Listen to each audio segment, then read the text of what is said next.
So, I want to talk about a topic that, because it reminded me, the Guardian has an interesting article today about a topic that I have read quite a bit about over the years, and it is the use of antibiotics in agriculture and the rise of antibiotic resistance. So, the name of the article is called McDonald's and Walmart Beef Suppliers Criticized for Reckless Antibiotic Use.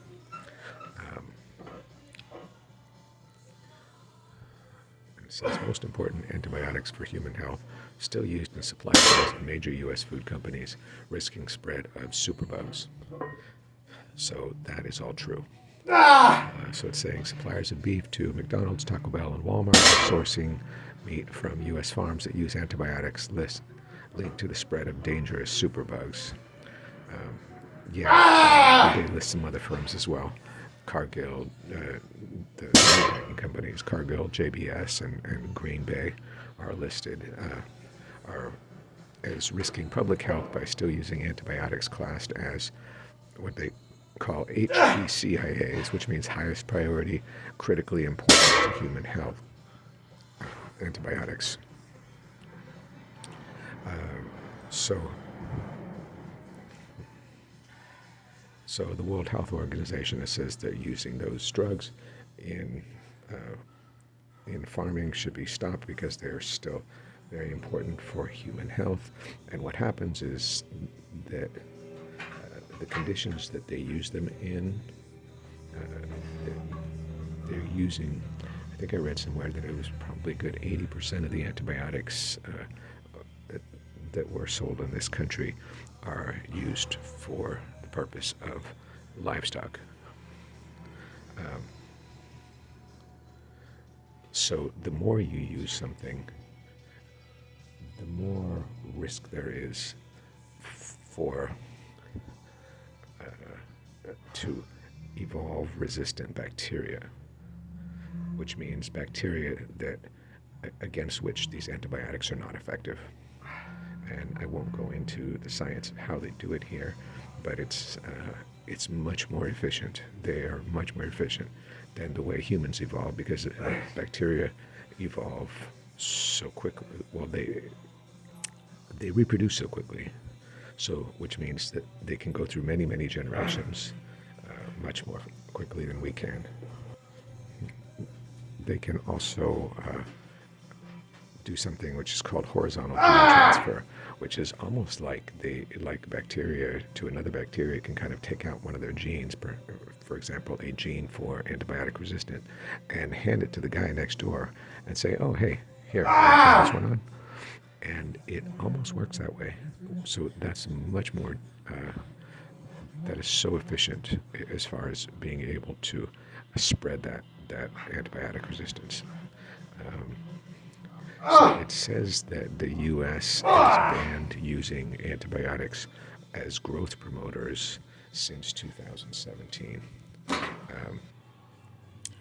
So, in theory, the way that they used to do it is that they would just put the antibiotics in the food, because they found that the animals grew faster and bigger if they did that, and that was even worse. So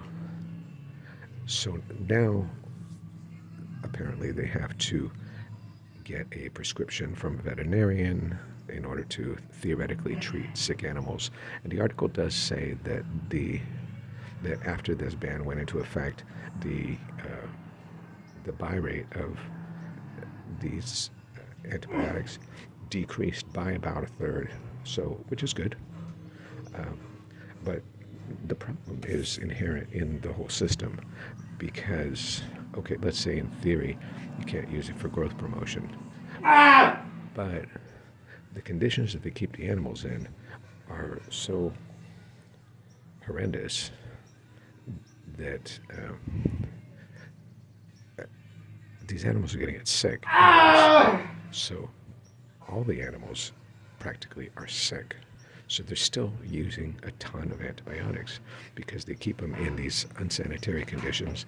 They keep them in conditions where they are packed so close together. stained feces that and you've got say like with poultry, they're they're so close that you can have a bird that's dead or dying right next to the other birds, and they're so close. It doesn't really take much for those bacteria or viruses also, and that's how we get like some of the avian flus and stuff like that, to spread very quickly. And it says, when talking about this ban that's been in place since 2017 from, I think it was the FDA that instituted it, it says many U.S. cattle farmers still routinely use antibiotics, often for months on end. Well, yeah, of course they do, because they're putting the animals in a situation where they're inherently unhygienic. If you want to hear more about that, about what happens in the more recent times, assuming you don't want to go back to Upton Sinclair,